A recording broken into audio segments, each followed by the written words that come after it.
GM just stopped sales on one of their most popular engines, and that's actually the least of your problems. Subscribe, because GM definitely won't tell you what comes next. GM's 6.2-liter V8 problems just got a lot bigger. What started as a recall is now turning into a massive federal lawsuit, and it involves one of GM's most popular truck engines. According to new reports, multiple legal complaints involving GM's 6.2-liter L87 V8 have now been consolidated into a single major class action case. The issue centers around claims that the engine can suddenly seize without warning, potentially causing the vehicle to lose power while driving. The lawsuits allege that GM knew about the potential problems with the engine but didn't act quickly enough to address them. This is the same engine used in a wide range of 2021 through 2024 GM trucks and SUVs, including vehicles like the Chevy Silverado, GMC Sierra, the Tahoe, Yukon, Cadillac Escalade, and others equipped with the 6.2-liter V8. Now, GM has already issued a recall related to the engine. We've talked about that ad nauseum here. Dealerships are instructed to inspect affected vehicles and update the oil specification as part of the repair process. However, the lawsuits argue that the underlying issue may be more serious than originally described. For now, the case is still working its way through the legal system, and GM has not admitted any wrongdoing. But with millions of vehicles potentially involved, this could become one of the big... 3 Silverados. Still can't recommend it. That's not a review, that's a warning. GM just announced the stop sale on all the 6.2 liters, and this made it to a whopping 12,000 miles, which is crazy. But I want you to take a listen to this. You can very slightly hear it knocking just at the bottom end. I wish I had a better microphone to put all the way in there. But when I say you need to run from the 6.2 liter, I tell you, you need to run. I am a huge GM fan. I've already owned 3 new Silverados on this platform generation of GM products, but I cannot recommend these things to anyone. 12,000 miles, and look at the plastic already. It's that scuffed up just getting in and out of the car. I get it, like you could say that's the owner's fault for scuffing the car and stuff like that, but it's all these plastic, the cheap carpet. I mean, look at this, like, it's literally like, this is what used to line the bottom of trunks. This is now the carpet throughout your whole car. And this is in $100,000 Cadillac. I guess the only good news is if you can afford one of these, I guess you can afford to be without a car for a little bit once the engine dies. But if it's not the 6.2 blowing up, it's not the 5.3 dropping lift, it's not the 2.7 having total engine catastrophic engine failure, and it's not the diesel blowing up on itself too. What engine does GM make that's worth anything anymore? You literally have to go to a 2500 and get the 6.6, and I still feel like you're playing there. Trunk liner carpet in a $70,000 truck, pure junk. General Motors is about to face an absolutely massive class action lawsuit claiming that it sold hundreds of thousands of cars and trucks with faulty transmissions. These vehicles include Cadillacs, GMCs, and Chevrolets with the 8L45 or 8L90 transmissions, and it is around 800,000 of them. The owners of these vehicles have claimed that the transmissions shake, stutter, lurch, and surge forward in low and high speeds. These drivers claim that it was happening even after repairs were done. The vehicles include, and I'm going to read to you, Cadillac CTS, Cadillac CT6 and Escalade, Chevrolet Camaro, Colorado, Corvette, and Silverado, and GMC Canyon, Sierra, and Yukon, among others. If you have any of these vehicles, there's nothing you can really do as far as repairs or fixing this as of right now. You can bring it to your dealer and see if they have something that may solve the problem. The biggest thing you can do is wait until you get a mailer or continue to check online, because if you have one of these vehicles, you will probably be involved in this class action lawsuit, and you may be entitled to some compensation. General Motors did not have a response to this, but you can rest assured that they will have some sort of press release or some sort of information on this relatively shortly. With all of that said, a good old manual swap is looking pretty good. General Motors will be facing a class action lawsuit over faulty transmissions. The order comes from a federal appeals court, and the lawsuit claims that over 800,000 2015 through 2019 Cadillac, Chevrolet, and GMC vehicles were knowingly sold by GM with defective 8L45 or 8L90 8-speed automatic transmissions. Customers have also allegedly complained about shuddering and shaking issues when their vehicles are in higher gear, as well as a hesitation or like a lurching problem in lower gears, even after repair attempts. The lawsuit also accuses GM of telling dealers to go ahead and just assure their customers that harsh transmission shifts were normal, and that GM would cover transmission flushes for customers experiencing the issue during the warranty period without actually fixing the underlying issue. Now, this next thing is obviously anecdotal, but I had a few vehicles with the old 8-speed transmissions, and I never had any real issues with them. The older 6-speed 800,000 trucks, GM knew, told dealers to call it normal, absolute scam. If you own a GM truck or SUV, you need to check this out before it's too late. Those engineers made a big mistake designing your GM truck. Seriously, you don't want a $7,000 transmission repair bill. They thought they were doing good with this little thermostat right here, putting it up at 194.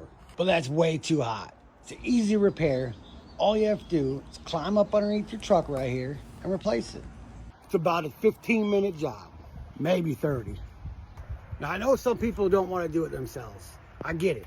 You can't do it, whatever the reason is. Go to the dealer, get it done. 1 hour labor, plus the parts and a little bit of fluid. Trust me on this one. If you want your transmission to last over 100,000 miles, replace the thermal bypass valve. And also, it's a great time to service your transmission. A $30 part, running too hot from the factory. GM knew, zero accountability. I'm on my second transmission, and let me tell you the story why.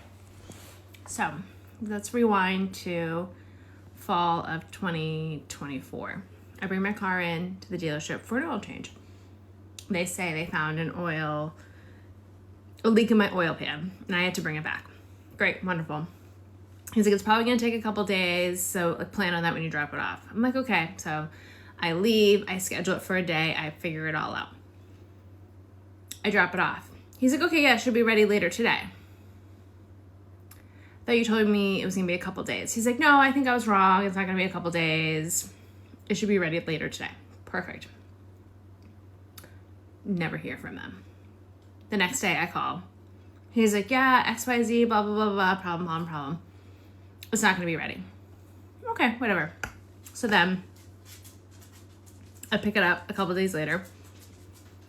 In my driveway, I noticed there's now oil leaking from my car. And I'm like, I thought they fixed the oil leak problem that I never knew I had. So I call. They're like, yep, bring it back in. They're like, yeah, some whatever screw or whatever that they put in there wasn't the right size, and that's why it was leaking. Great, awesome. Pick it up from that. I go to merge on the highway, and it starts doing this weird, like, bucking thing when I'm trying to accelerate on the highway. I'm like, oh, that's so weird. I'm like, but maybe because, like, they took it apart and put it back together. Who knows, whatever. Kind of ignore it, forget about it. Well, don't forget about it, but just ignore it pretty much. So let's go to spring of 25. I bring it in for another oil change, and I'm like, hey, it's been doing this thing. If you can look into it. Couldn't find a problem. Like, no, like we couldn't find the problem. I don't know what it is. Try to figure out more details about when it's happening, why it's happening, what, temperature your engine's at when it's happening. I'm like, okay. So then I start like really researching it. I figure out it's only happening over 2,000 RPMs if I'm going over 50 miles per hour. Figure out all the details. Go in for my next oil change. Tell them, like, this is what's going on. This is when it's happening. They're like, okay. They call me later that day, and they're like, so you need a new transmission. You had, like, burnt transmission fluid. Good news is that it's covered under warranty. Awesome. Love that for me. 2.5 months later, they call me, yep, your car's ready to be picked up. Like, great, wonderful. I just had to pay for the oil change and the brake pads and everything else that I was having done while it was there. Pick it up, get right on the highway, and it's still doing it, but not to the extreme it was before. Immediately call them. I'm like, hey, just left, and it's still doing it. They're like, yeah, that's totally normal. Like, give it a couple 100 miles, and it should be fine. Okay. Then it starts randomly shaking all the time. And I'm like, okay, I'm so sorry. I don't mean to be a pain in the ass, but it's now shaking on top of the bucking that it's still doing. So I schedule a time to bring it back in, drop it off. Don't hear from them that day. Call at 4 o'clock. They close at 5.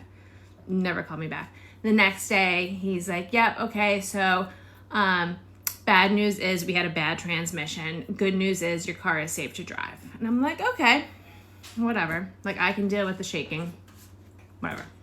What's another 2.5 months until they get a new transmission? We live in New England. Today's the first 60-degree day that we've had since winter started. I'm like, oh, this is great. I'm gonna open my sunroof. It doesn't open. What the actual fuck is going on? It's from 2019 and forward. And the problem is not a small problem. It's not like the transmission could start slipping or, give you some issues. This thing will cause the rear wheels to lock up. And I mean, it could be permanent, it says. This thing could cause the rear wheels to lock up and you're just stuck wherever you're at, or it could be temporary. There's videos online watching people, they're driving down the road and the thing just all of a sudden just starts yanking themselves, yanks the truck to a stop almost. And wait till you hear what the fix for this is. The fix, right? As of yesterday, they added 43,000 more vehicles to this. And it's the trucks. I got a little list here. It's Suburbans, Tahoes, Yukons, Yukon XLs, the Escalades. I mean, here's the thing. When a transmission is built, yeah, you can have a defect. You can have, like, Toyota had a defect in, I think, 100,000 of their engines, and they had to bring them back in and fix it because of a cleaning issue. If you have a parts manufacturing issue, unless it was like one manufacturer was making the part and it was a defective part and they cordoned it off to, 500,000 vehicles or 200,000 vehicles or whatever the VIN range is where those parts were put in, if it's not that. Once this takes place, if you have one of these, I would highly suggest you take it into the dealer immediately. The replacement engine should be good to go because at this time they know about the thrust bearing failure and they know not to use those thrust bearings. Maybe it was a manufacturing issue, maybe it was an assembly issue. It's not completely understood what the actual cause of the failure is at this time. However, as techs, we are seeing the thrust bearings actually in the oil pan. So there's so much movement in there, they're coming apart. So unsure what the exact cause of that is, but the new engine should not have any of these issues. I also want to point out that these engines are on back order right now, so that tells me that there's lack of supply, or maybe just they're taking extra time to make sure that all the engines going out currently do not have this issue. But like I said, go to duramaxnews.com. There is a blog going on there and it has a running list of the numbers of failures on there that I have come across, and it does show some build dates. Now, I want to point out the build date information there. I am using the actual vehicle build date because I'm not asking people to climb into their engine to get the actual engine build date. So if we stick with just the vehicle build date itself, then that's going to give us a proper set of numbers. And right now, let me tell you, it looks like the July trucks are definitely having the majority of the issues based off of my failure count here. So if somebody's shopping for a vehicle out there and they see that it was built in July, I mean, I hate to spread some worry like that, but in all reality, if the July vehicles are the ones that typically see this failure, then it's good to know. And also, if you're shopping for a used one, go ahead and check to see if there's a Carfax on it about the engine being replaced. Because in all honesty, I think once the new engine is installed, I don't think there should be any other issues. This is probably the worst $70,000 I've ever spent in my life. This bitch has been at the dealership more than I'm able to drive it. It broke down exactly 1 year ago for the exact same issue, a starter. If you ever looking at buying these newer GM trucks, definitely do your research, because if I had to do it again, I would have left this bitch at the dealership. So definitely do your research on the common issues. Big news from GM. They just recalled Chevy, GMC, Cadillac vehicles. So if you or anyone you know drives one, listen up. Make sure to tag a GM owner and share this with your friends and family who's driving one. So here's what's going on. GM says that a small number of four-wheel drive vehicles and all-wheel drive vehicles may have a missing oil pickup tube inside the transfer case. Now, this tube is designed to basically help oil get to critical bearings inside the transfer case. So without proper lubrication, those bearings can fail. The transfer case can suffer internal damage, and worst case scenario, basically the wheels could just lock up while you're driving. So GM owners, what you might hear is a grinding noise at first, but GM says there may not always be a warning sign. So this recall affects certain Chevy, GMC, Cadillac models, including Tahoe, Suburban, Yukon, Escalade, Silverado 1500, Sierra 1500 vehicles. So there's not a ton of these involved, so you might not hear anything about it, but GM is telling affected owners, don't drive them till they're inspected.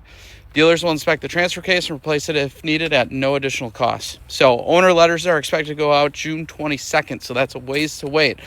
But don't wait. Check your VIN. You can go on GM's website or the NHTSA recall site, and you might see it there.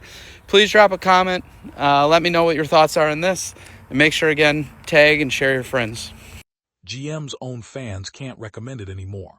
That says everything. Drop a comment, what's your GM horror story? And subscribe. We're just getting started.